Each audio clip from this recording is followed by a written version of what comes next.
ታዛ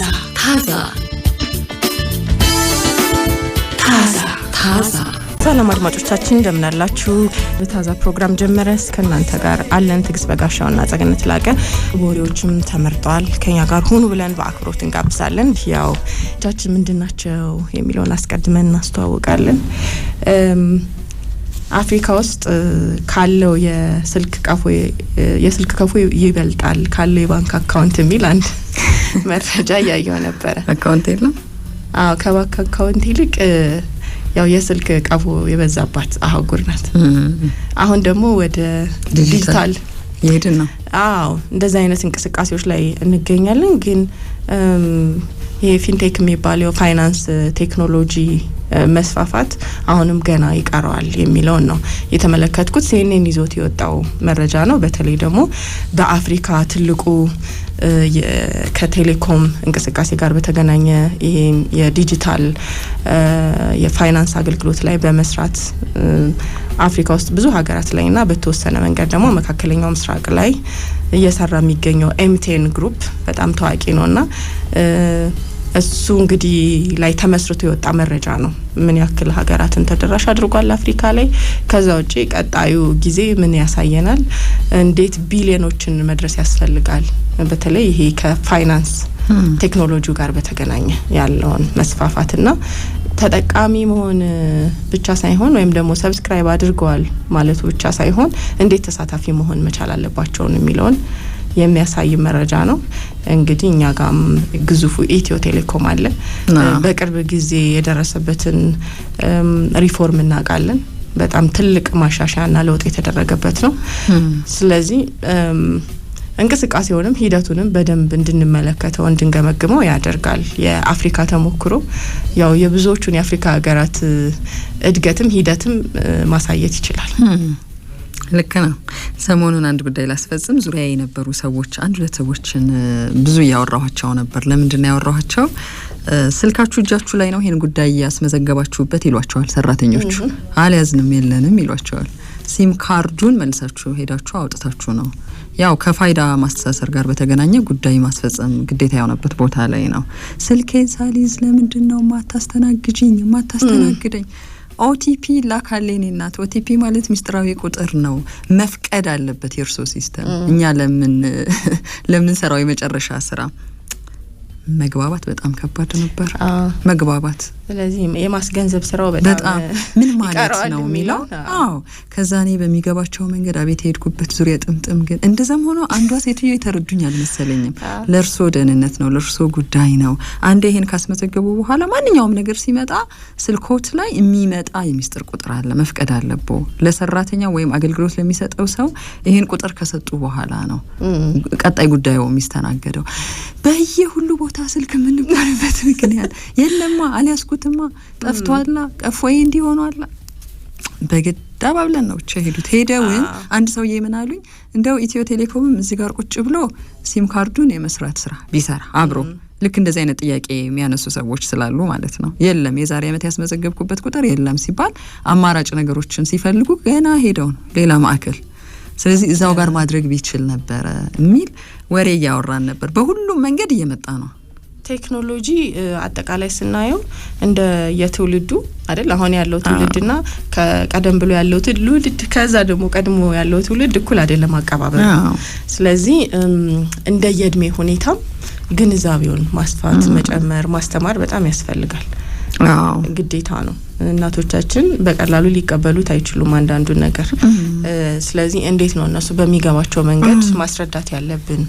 ምን ማለት ነው ስልካችን ላይ ገንዘብ መላክ፣ ገንዘብ መቀበል፣ ክፍያ መፈጸም እንችላለን የሚለው እንዴት ነው ደግሞ ደህንነቱ በተጠበቀ ሁኔታ ይህንን አገልግሎት እንዲያገኙ ማስገንዘብ ያለብን የሚለው ላይ መስራት ያስፈልጋል።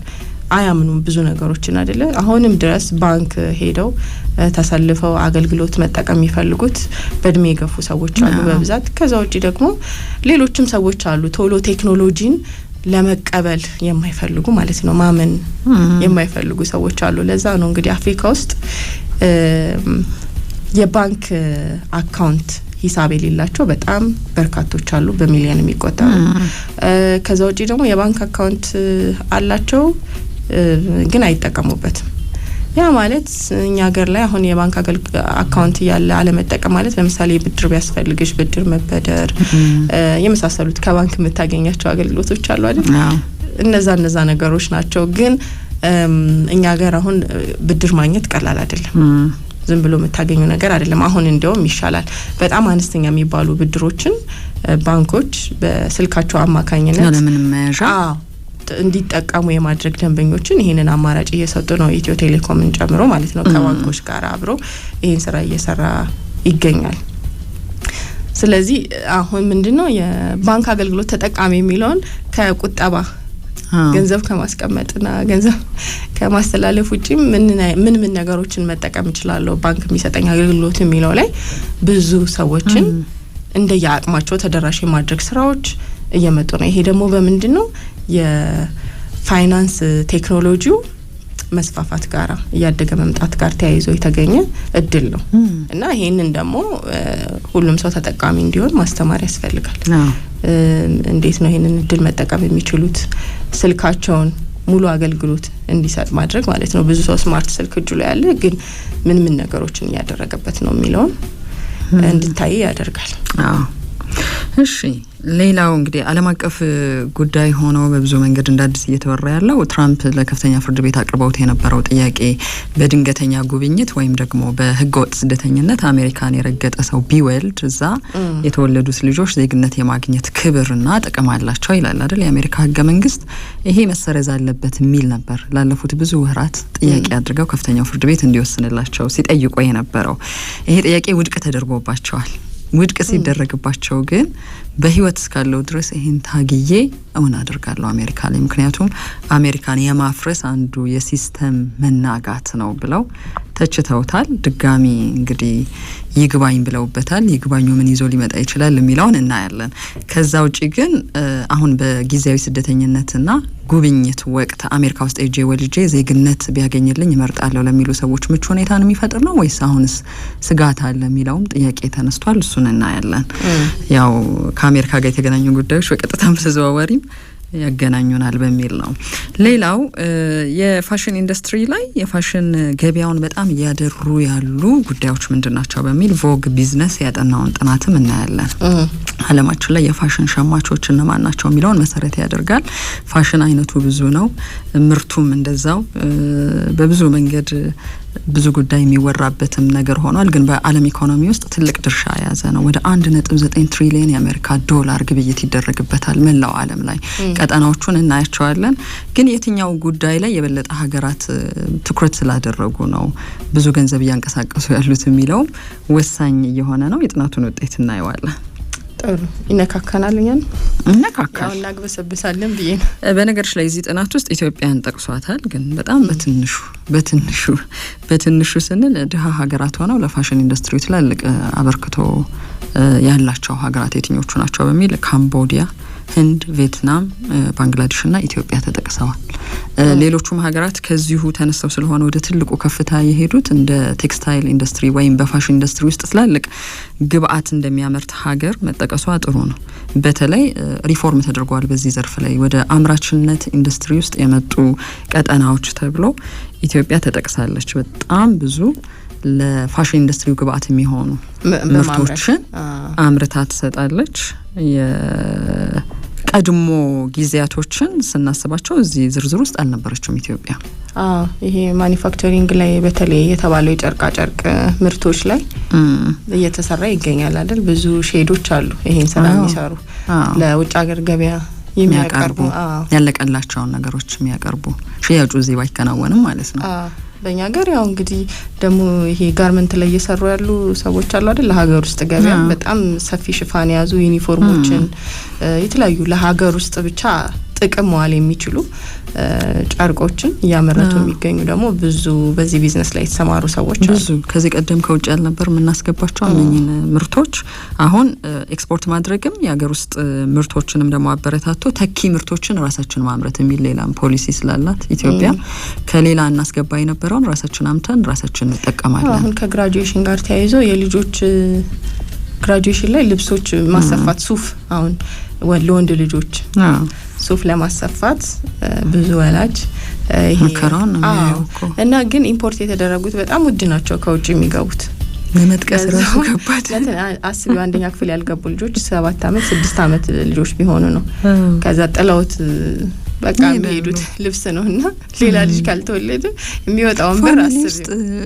መዟዟር አለበት የልብስ ብዬ ነው ያስኛለሁ ለህቴ ግን የሚገርምሽ እዚሁ አገር ውስጥ በተመጣጣኝ ዋጋ ሱፎችን የሚሰፉ አሉ በተመጣጣኝ ዋጋ በጣም ቆንጆ ሱፍ በጣም እና አንድናት አሰፍታ እንግዲህ ገበያ ላይ ሌላ ቦታ የተጠየቀችው ዋጋ ነው የከፈለችው ብር የተሰፋው ልብስ ስታዩ በቃ ለምን ያውሉ ገንዘብ ታወጫለሽ አገር ውስጥ በጥሩ ሁኔታ እየሰሩት ነው የሚገኙት ጥሩ አድርገሽ ተኩሰሽ ማልበስ ለራኔ ያረጋግጫለሁ እንደዚህ አይነት አማራጮችም አሉ ነው እና የግድ ይሄ ከውጭ የገቡ ልብሶች ላይ ጥገኛ መሆን የለብንም የሚለውን አማራጭ አግኝተናል ደሞ ያዩትም ነው ተቋማት ዩኒፎርም እያሰፉ ነው እዚሁ ባለ ገበያ ውስጥ የተባለው መስተንግዶ አካባቢ የሌላ አይነት ልብስ የለም አንድ አስተናጋጅ አንድ ልብስ ነበር የሚለብሰው ከዚህ ቀደም ምናልባት ግንጥል ቲሸርት አሁን ከነ ሙሉ ፕሮቶኮሉ ከነ ጫማ ሁሉ ተመልክቻለሁ ከሀገር ውስጥ ገበያ ነው ይሄ የሚመጣው ተለዋዋጭም ይሆናል ዛሬ ስቴጅ የምታዩ አልባስና ነገ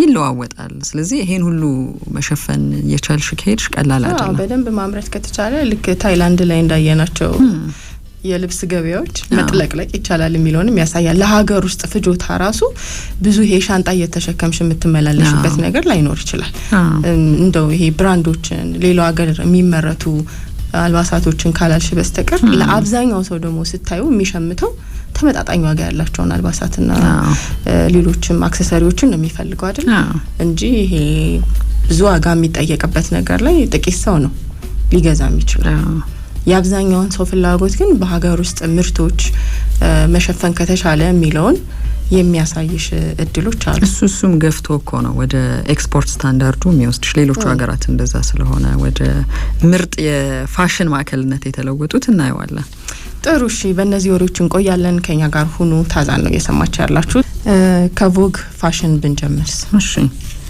እንችላለን የተለያዩ ሪፖርቶችን የሚያደርጉ ፋሽን ላይ የሚሰሩ ከፋሽን ጋር ብቻ ሳይሆን ደግሞ ከአምራች ኢንዱስትሪ ዘርፉ ጋር ሪፖርቶችን የሚያወጡ ተቋማት ሚዲያዎች በየጊዜው ይከታተሏቸዋል እነኚህን ሪፖርቶች በነገራችን ላይ የዓለም ፋሽን መዳረሻዎችን የሚጽፉባቸው ምክንያቶች ብዙ ናቸው የዓለም ኢኮኖሚ የሚዘወርበት አንዱ ዘርፍ ፋሽን ነው በሚልም መነሻ ነው ዓለም አቀፍ ተወዳዳሪ የዲዛይን ትምህርት ቤቶች ያሏቸው ናቸው እነኚህ ቶፕ ዲዛይን ኢንተርናሽናል ስኩልስ የት ናቸው ብለሽ ሰርች ብታደርጊ እነኚህን መዳረሻዎች በደንብ ከነ ጥራታቸው ወይም ኳሊቲያቸው ያስቀምጥልሻል ዓለም አቀፍ ልምድና እውቅና ያላቸው መምህራን መገኛዎች ናቸው ሙያተኞችና ሞዴሎችንም ይዘዋል እውቅና ያላቸው ልምድ ያላቸው እውቀት ያላቸው ልዩ የፋሽን ተሰጥኦ ያላቸው ሰዎች መገኛ ሆነዋል ፋሽን የሚለውን ነገር ስናስብ ባለልዩ የፋሽን ተሰጥኦ ሰዎች የት ነው ያሉት የሚለው ወሳኝ መገለጫ ስለሚሆን ይሄንንም ይዘዋል ታዋቂ የፋሽን ብራንዶችንም ይዘዋል የዓለም አቀፍ የፋሽን ጉዳይ ሚዲያዎች ማዕከልም ናቸው እዛው ሆነው የሚዘግቧቸው ዘገባዎች ዓለም ላይ ተፈላጊም ተወዳጅም ይሆናሉ ሚዲያዎቹ ብዙ ስለ ፋሽን ለማውራት እዛ መቀመጥ አለባቸው ስለዚህ ምርቱንም አገላለጹንም ትዕይንቱንም የተነሱ አስተያየቶችንም ለማግኘት እንደ ምንጭ ይጠቀሟቸዋል በየሳምንቱ በሚባል ደረጃ ትላልቅ የፋሽን መድረኮችን ያዘጋጃሉ የፋሽን ዋጋን ይተምናሉ ወቅታዊ የፋሽን ትሬንዶችን ይፋ ያደርጋሉ አሁን ደግሞ ዓለም ላይ የትኛው ጉዳይ ትሬንድ ሆኖ መጥቷል እንላለን እንደ ፋሽንም በዘርፉ የፋሽን ትሬንዶች የትኞቹ ናቸው የሚለውን ይሄ ለምን ይጠቅማል የተቀራው ዓለም ምን እንደሚለብስ የሚወስኑ ሀገራት ያደርጋቸዋል የትኛው ትሬንድ ነው አሁን ዓለም ላይ የተስፋፋው ብለን ስንል በብዙ ጉዳዮች ውስጥ ሳናስበው እዛ ትሬንድ ውስጥ ራሳችንን ልናገኝ እንችላለን ተጽዕኖ በጣም ትልቅ ስለሚሆን ነው ስለዚህ ወቅታዊ የፋሽን ትሬንዶችን ይፋ የሚያደርጉበት ነገር መልሶ ጥቅም ይዞላቸው ይመጣል ያመረቱት ነገር የተቀራው ዓለም የሚለብሰው እንዲሆን ጫናን ይፈጥራሉ በቀጥታም በተዘዋዋሪም ስለዚህ ትልቁ መዳረሻ ብለን እንድናወራ ምክንያት የሚሆነን ነገር የገንዘቡ ጉዳይ ነው እነዚህ የፋሽን መዳረሻዎች የመልታይ ቢሊየን ዶላሮች መገኛ የመሆናቸው ነገር ነው ዓለም ላይ በኢኮኖሚው ደረጃ እንድናወራላቸው ምክንያት የሚሆነው ኢኮኖሚክ ኦብዘርቨር ከዚህ ቀደም ሪፖርት ባደረገው ሪፖርት ከዛሬ 2 ወራት በፊት ፋሽን በዓለም ኢኮኖሚ ውስጥ እንዴት ነው እያደገ የመጣው? በዚህ ደረጃስ የገንዘብ ቁጥጥሩን የያዘው እንዴት ነው በሚል ማብራሪያ የሰጠበት አንድ የመግቢያ ጽሑፍን ተመልክቻለሁ። ፋሽን ባለንበት ዘመን ትልቁ የዘመናዊ የዓለም ኢኮኖሚ አካል ነው ወይም ፓርት ነው። ብዙ የማህበረሰብ ክፍሎችን መጥቀም የሚችልና ትልቅ ትርጉም የሚገኝበት ዘርፍም ነው በሚል ያስቀምጠዋል። ከአመታት ወዲህ የዘርፍ በጣም እያደገ የመጣ የጨርቃጨርቅ ኢንዱስትሪዎች የአመራረት ቴክኖሎጂዎችን በጣም በመራቀቃቸውና በሚዲያዎች ለጉዳዩ ልዩ ትኩረት በመሰጠቱ ጭምር ነው ብሎ የጨርቃጨርቅ ኢንዱስትሪ ይፈጅ የነበረውን ጊዜ፣ ይፈጅ የነበረውን የሰው ኃይል፣ ይፈጅ የነበረውን ሪሶርስ፣ ይፈጅ የነበረውን የአካባቢ መበከል ሂደት እንደ መነሻ ያደርገዋል። አንድ ጨርቅ ተመርቶ ወደ ፋሽን እስኪለወጥ ድረስ የሚወጣው ብዙ ነገር ከባድ ነበር። አሁን ይሄ እየቀለለ መጥቷል ነው። በታሪክ እንደሚነሳው ደግሞ ከመካከለኛው ዘመን ማብቂያ ጀምሮ የፋሽን ጽንሰ ሀሳብ መነሻ አውሮፓ ነው። ለረጅም ዓመታትም የደረጃ ማሳያ የነገስታት ቤት መገኛ ብቻ ነው። ወይም ነገስታቶች ስለ ፋሽን እንዲያወሩ ምክንያት የሆናቸው የየዕለት መጠቀሚያቸው ጉዳይ ገዢ ሀሳብ ስለሚሆን ነው። ሌላው ተራው ህዝብ ያገኘውን ነገር ነው ይጠቀም የነበረው። ከ18ኛው መቶ ክፍለ ዘመን ወዲህ ግን ግለሰቦችም የፋሽን ተጠቃሚዎች ሆኑ። ኮንሱመር ሪቮሉሽን መጣ። እኛም ይገቡናል፣ እነኚህ ልብሶች ሰርተን ገንዘብ አግኝተናል። ባገኘነው ገንዘብ ደግሞ የፈለግነውን ፋሽን የመግዛትና የመጠቀም ፍላጎት ብናሳይ ሊፈረድብን አይገባም የሚል ነው። የተጠቃሚዎቹ አብዮት ብዙ ሙያተኞች፣ ብዙ ኢንዱስትሪ፣ ብዙ መዳረሻዎች እንዲኖሩ አደረገ። ስለዚህ አውሮፓ ብቻ ሳይሆን ከአውሮፓ ውጭ ያሉ ሀገራትም ነገሩን እንዲያስቡበትና ፍላጎቱ ትልቅ ለሆነው የዓለም ህዝብ በብዛት በገፍ ማምረት የሚለው እንደመጣ ያሳያል ታሪኩ። ኢንዱስትሪዎችም ለመልበስ ዝግጁ የሆኑ ልብሶችን በብዛትና በጥራት ማምረት ጀመሩ። ጨርቅ ወይም ጣቃ የምንለውን ነገር ብቻ ነበር ገበያ ውስጥ ይሰጡን የነበሩት እነኚህ ኢንዱስትሪዎች። አሁን ግን ሬዲ ቱ ዊር፣ በቃ ምን ያለፋኛል በሳይዜ በምፈልገው ቴክስቸር በምፈልገው ቀለም ስታይል ተሰርተዋል፣ መግዛት ብቻ መልበስ ብቻ የሚለው ሌላው አብዮቱን ያፈጠነ ነገር ነው። ከ1960 ቅንጦት እየሆነ ነው አይደል? አሁን ሄዶ ልብስ ማሰፋት በምትፈልጊው መንገድ ሰፊዎቹ ከተገኙ ነው እሱ ነው። ወይም ለብቻሽ ዲዛይነር ትይዣለሽ። ባንኮክ ልብስ የሚሰፋባቸው ቦታዎች አሉ አይደለ? እንደዚህ እንሰፋልሻለን፣ ቆንጆ ሱፍ እንሰፋለን፣ ቆንጆ ቀሚስ እንሰፋለን፣ ኮቶች አሉ ብለው ይዘውሽ ይሄዳሉ ውስጥ እና ይሄንን ስራ የሚሰሩ ገበያ ውስጥ ካገኙሽ ታክሲ ሹፌሮች ቲፕ ይደረጋሉ ይመስለኛል። በቃ ምንም ባግዥ እንኳን ገፈፉሻል፣ ይዘንሽ እንሂድና እዩ ይሉሻል። እንደምትወስኛ ያውቃሉ። ትገቢያለሽ፣ ያሳዩሻል የጨርቅ አይነት፣ በቃ የስፌት ዲዛይን መምረጥ ትችያለሽ፣ አሰፍተሽ መውጣት ትችያለሽ ማለት ነው። አዎ ላንቺ ተብሎ አልተዘጋጀም ነበር፣ ግን ሄደሽ አዘሻል። ለምን? ቁሱ ስላለ ወይም ጨርቁ ስላለ። ግን በፍጥነት ነው የሚያደርሱልሽ። ደስ ነው። ይሄ እንግዲህ በደንብ እንዲስፋፋ አደረገ ነው። ከ1960 እንደ አውሮፓውያን አቆጣጠር ወዲህ ደግሞ ቅንጦት፣ ጥራት፣ ለየት ያሉ አልባሳትን ማምረት በልዩነት ተጀመረ። በዚህ ቀዳሚ የሆነችው ከተማ ደግሞ ፓሪስ ናት ይላል። ከዚያ ለንደን፣ ሚላንና ኒውዮርክ ተከታተሉ። አሁን ዓለም ላይ ቁንጮ ናቸው የፋሽን የምንላቸው በልዩነት ስለሆነ ነው። አያይዞም የፋሽኑ አካል በማድረግ ጌጣጌጦችን፣ ሽቶዎችን፣ ቦርሳዎች፣ ጫማዎች፣ አክሰሰሪዎች ማምረት ተጀመሩ። ይሄ ጨርቅ የምንለው ወይም ልብስ የምንለው ነገር ብቻ አይደለም። አብሮ የሚደረጉት ግብአቶችን የሚያመርቱት እነማን ናቸው፣ በምን አይነት ጥራት፣ በምን አይነት ብዛት፣ በምን አይነት ዋጋ የሚለውም እንደዛው መነሻ እየሆነ መጣ ማለት ነው። በልዩነት እስያን ስናነሳ አውሮፓና ይሄ ሰሜን አሜሪካ አካባቢ ያለው ነገር እንዳለ ሆኖ እስያ ውስጥ ጃፓንና ደቡብ ኮሪያ አሁን ዓለም ላይ ባለው የፋሽን ኢንዱስትሪ ኢኮኖሚ ውስጥ ትልቅ ድርሻ ያላቸው ሀገራት ናቸው ተብሏል። ጃፓን ለየት ያሉ የልብስ ዲዛይኖችን በመስራት ትራዲሽናል ልብሶች ናቸው። ግን ትራዲሽናሎቹን ምንድነው ጋርመንቶቹ ስታይል ዲዛይኖቹን አይነቶቹን ዓለም በሚፈልገው መንገድ በማዘጋጀት ግን የነሱ ተች ያለበትን በማድረግ በመጨመር ይታወቃሉ። እንደ ቮግ ቢዝነስ ሪፖርት ከሆነ እንደውም እስያ የዘመኑን የዓለም ፋሽን ገበያ እየመራው ነው የሚል ሴኡልና ቶኪዮ በጣም ይታወቃሉ። ደቡብ ኮሪያ ሌላዋ ናት። የኬ ፋሽን ይሉታል። ያው ሁሉንም ነገራቸውን ኮድ ሲያደርጉት ሀገራቸውን ስም በማስቀደም ኮሪያን የሚወክል ነው። ኬ ፋሽን ይሉታል። ቄንጠኛ ወይም ስታይሊሽ ፋሽን የሚሉትን በብዛት በማምረት በተመጣጣኝ ዋጋ ለዓለም በመስጠት ራሳቸውን በመልበሳቸው ጭምር መገኛ አድርገዋለች። የኢንተርቴይንመንት ኢንዱስትሪውም የመዝናኛ ኢንዱስትሪው በጣም አግዟቸዋል፣ እንዲታዩ አድርጓል። ከዚህ በፊት ማንስተናል የመዋቢያ ምርቶቻቸው አልባሳቶቻቸው በጣም ገነው እንዲወጡና ዓለም ላይ ተጽዕኖ እንዲፈጥሩ ማድረግ የቻለው መዝናኛ ኢንዱስትሪ ነው። በመዝናኛ ኢንዱስትሪ ውስጥ ያሉት አሁን ሙዚቀኞች፣ ዳንሰኞች ፊልሞቻቸው በጣም ሸጠውበታል፣ ምርታው እንዲተዋወቅ አድርገዋል። አንዱ ነገር ሲያደግ አንዱም ተከትሎ ይሄዳል የሚለውንም እኮ እንድናይ ያደርጋል። አሁን አውሮፓ የስልጣኔ መነሻ፣ አውሮፓ የፋሽን መነሻ፣ አውሮፓ በቃ የብዙ ነገር አድርገን እናስበዋለን። አንዱ ነገራቸውን ሲያሳድጉ ተከታትሎ ይመጣ ሌላ ነገር ስላለም ጭምር ነው። ግን አሁን አውሮፓ እንደምንለው ይሄ ፓሪስ፣ ሚላን እንደምንለው እዛ ጋር ብቻ የሚያበቃ እንዳልሆነ አሁን በቅርብ ጊዜ አሳይቶናል ዓለም። የኬ ፋሽን ልዩ ያደረገው ምንድነው? ተመጣጣኝ ዋጋ መሆኑ፣ ቅይጥ ፋሽን መሆኑ። ቅይጥ ፋሽን ለዓለም በጣም ተፈላጊ ነው። አፍሪካ አትዩም፣ አውሮፓ አትዩም፣ ተገንጥሎ የአሜሪካን አትዩም፣ እስያ አትዩም፣ ከሁሉም አይነት ይሆናል። ግን የዓለም ሕዝብ ፍላጎት ይሆናል። ከተለያዩ ዓለማት የተውጣጡ የእነሱን ባህል የመሰሉ ፋሽኖችን ግን ደብለቅለቅ አድርገው ይሰጣሉ ለተቀረው ዓለም ነው። ይሄ ሁሉ ተውጣቶ 1.79 ትሪሊየን የአሜሪካ ዶላር በፋሽን ኢንዱስትሪ ታንቀሳቀሳለች ዓለማችን ነው። ሀገራቱን በልዩነት ደረጃ ሰጥቷቸዋል። ለምሳሌ ፈረንሳይ 70 ቢሊየን የአሜሪካ ዶላር በአመት የምታገኝበት ነው የፋሽን ኢንዱስትሪ። ከብዛት ጥራት ይመስለኛል የነሱ ብዙ በመሸጥ ሳይሆን አይ እንደ ዓለም ህዝብ ታየው ትንሽ እኮ ነው ህዝባቸው ቅንጦት ያላቸው ምርቶችን ለዓለም ገበያ በመስጠት ደግሞ አሁን እንደዛ እንዳት ቻይና ብለሽ ቻይና የተቀረው ዓለም ምርቷን በመውሰዱ እስከ 400 ቢሊየን የአሜሪካ ዶላር በአመት ታገኛለች ለዓለም ገበያ ሆነ ለዓለም ገበያ። አዎ አምራች ናት። ፈረንሳይም እኮ እንደዛ ለዓለም ገበያ ነው የዓለም ገበያ ነው። ግን የፈረንሳይን ስታይ አሁን በጣም ዝነኛ የሆኑት ብራንድ በሆኑ ቅንጡ ምርቶቻቸው ነው።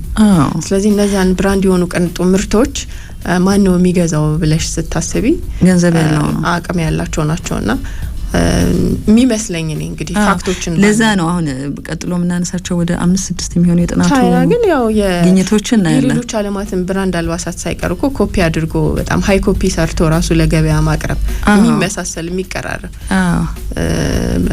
አላማችን እንደዛ የመስራት ምርቶችን እንደዛ ምርቶችን ታቀርባለች። ግን ምንም ብትዩ አላማችን ገንዘብ አይደል? አንዳንድ ምርት አያስጠላሽም ብራንድ የተባለ ዓለም ላይ ከመጠለቀለቆ የተነሳ ሊሆን ይችላል ሃይ ኮፒው ስለሚመጣ እኔን የሚያሳምነኝ ግን አሁን 1.79 ትሪሊየን ታንቀሳቀሳለች በዓለም ኢኮኖሚ ውስጥ ዓለማችን በፋሽኑ ዘርፍ ከተባለ ማምን ሸጦ ምን አግኝቶ ነው የሚለውን ነው የሚመልሰው።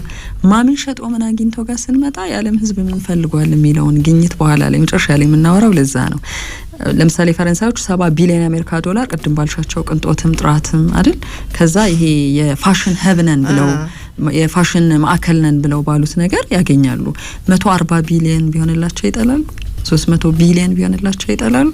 ይሄ እኛ መገኛ ነው አንጨምርም ገንዘብ 70 እንደሆነ ይቅር ብለው አይደለም። ከዚህ ቀደም በነበሩት አመታት እስከ 15 ቢሊዮን የአሜሪካ ዶላር ተበልጣው ነው ያልሽኑት። አዎ ምክንያቱም የዓለም ህዝብን ሲያጠና ቮግ ቢዝነስ ፍላጎቶች አሉ። በማምረት ደረጃም እኮ እንደዚህ አይነት ሀገራቸው ውስጥ ኢንዱስትሪዎችን አሁን ይሄ የማምረቻ ኢንዱስትሪዎችን እየተጠቀሙባቸው አይደለም። ሌሎች አሁን እንደነ ቪየትናም፣ ታይላንድ ሌሎች ሀገራት ላይ እያስመረቱ ነው የሚገኙት በራሳቸው ብራንድ።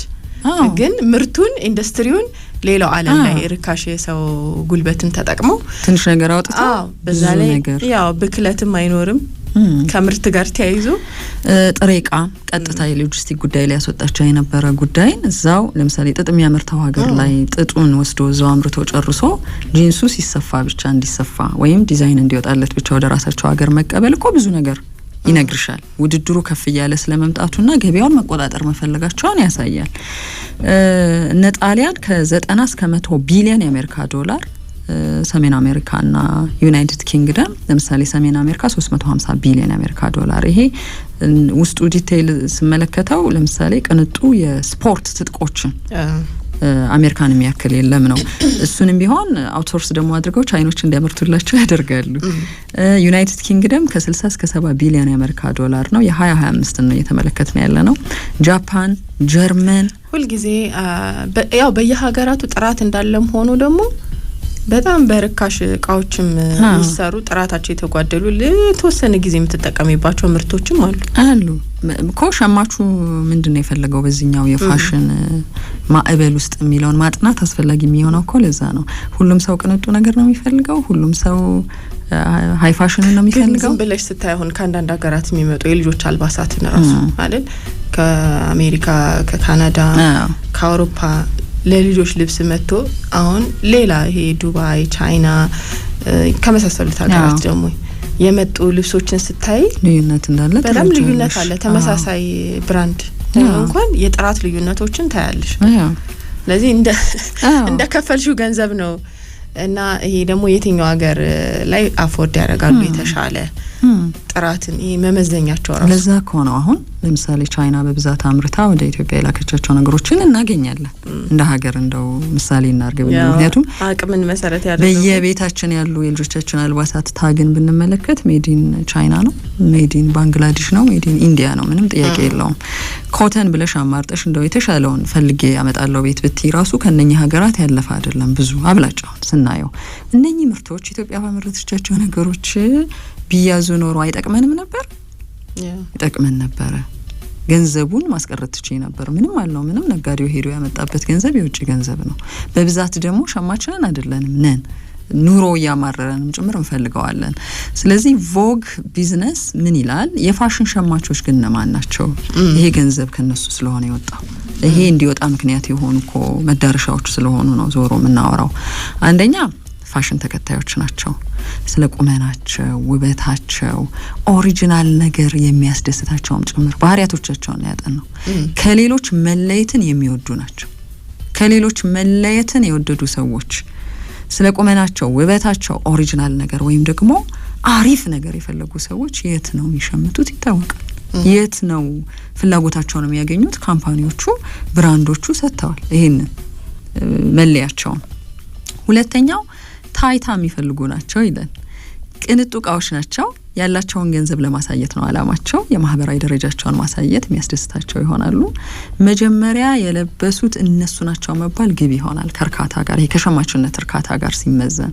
ስለዚህ በፍጥነት ይሄንን መጀመሪያ የወጣውን ፋሽን በብዛት አምርቶ የሚለቅ ካምፓኒ ያላቸው ሀገራት የትኞቹ ናቸው?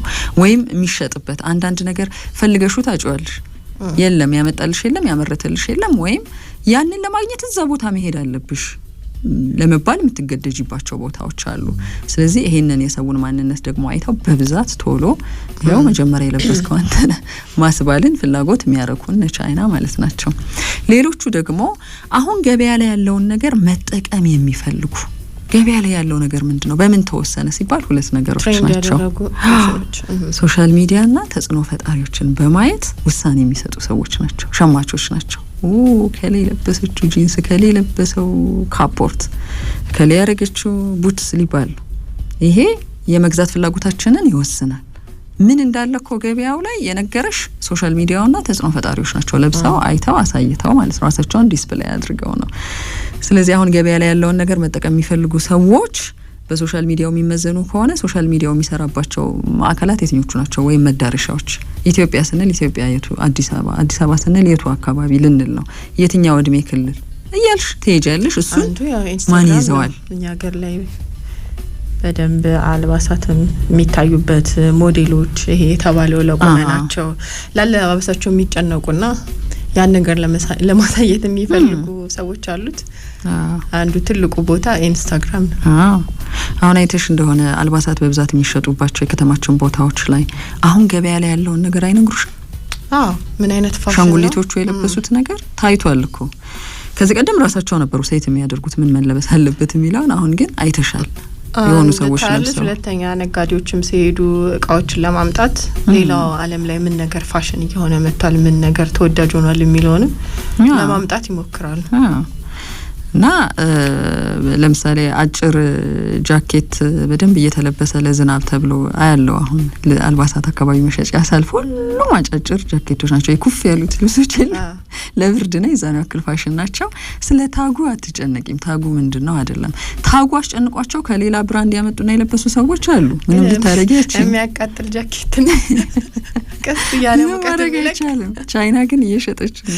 እሺ ሌሎቹ ደግሞ ሸማቾች የባህላዊ አስተሳሰብ ደጋፊዎች ናቸው። ባህላዊ ያሉት እንግዲህ ባህላዊ ስንል ብዙ ጊዜ ነገሩን ዝቅ ለማድረግ አይደለም። ባህላዊነታቸው ምንድነው?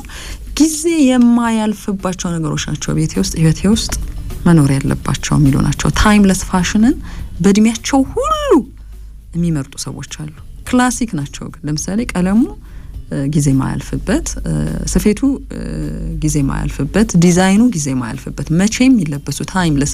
ብዙ ጊዜ ሶሻል ሚዲያ ላይ ታይምለስ ተብለው ሲወጡ እኮ የሰው ልጅ ጭንቅላት ግን ሲገርም እላለሁ። መቼም ድሮም አላለፈባቸውም፣ አሁንም ስታያቸው ወደፊትም ልጆቻችን ቢያደርጓቸው የምትፈልጊያቸው አይነት ናቸው። ሌላ መስፈርታቸው ግን ጠንካራ ቶሎ የማይበላሹና የማያረጁ ፋሽኖችን ጫማ ብትዩ ቦርሳ ብትዩ ተጠቅመው የዛሬ ወሩ ያለቀ ተበላሸ ተቀደደ ተጨማደደ የሚለው ግርግር ውስጥ የማይገቡ ናቸው። ስለዚህ ለነሱ የሚሆኑትን ደግሞ የሚያመርቱ አሉ ማለት ነው። የፈጣን ፋሽን ደንበኞች ደግሞ አሉ። የፈጣን ፋሽን ደንበኞቹ የበጀት ጉዳይ ነው ትልቁ መስፈርታቸው። አሁን ያለኝ እኔ የምችለው ነገር ምንድነው? ስለዚህ ሱቁን እመርጣለሁ ሲሄድ ማለት ነው። ከዚህ ዋጋ ድረስ ያለበት በዋነኝነት መከፍለው ገንዘብ ከፍላጎቴ ጋር ተመጣጣኝ ነው ወይ የሚለውን ማይ ሲሆን ነው እንደዛ መባለው። እነሱ ማውጣት የሚችሉትን ገንዘብ የያዙ ፋሽኖችን ይመርጣሉ። ፋሽን ናቸው እኮ ልብሶቹ፣ ግን ቅድም ያልሻቸው ጊዜ አያልፍበትም፣ ጠንካራ ነው፣ አይበላሽም፣ አያረጅም ላልል ይችላል።